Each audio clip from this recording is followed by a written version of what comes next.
generacije jugoslovanskih moških so služile to vojsko brez nobene ideje, da je to povezano s kakšno možnostjo vojne.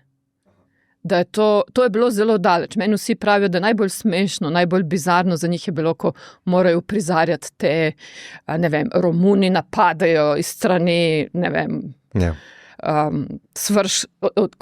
ti, ki so služili v Vršcu, naprimer.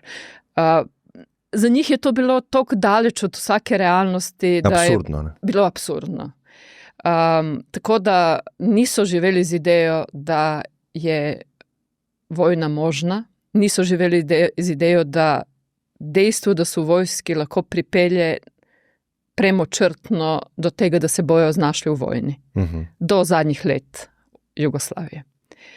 Tako da tudi sama ta izkušnja je malo drugače okvirjena, kot bi mogoče bila kakšna druga vojska, ker je možnost vojskovanja bolj prisotna in bolj neposredna.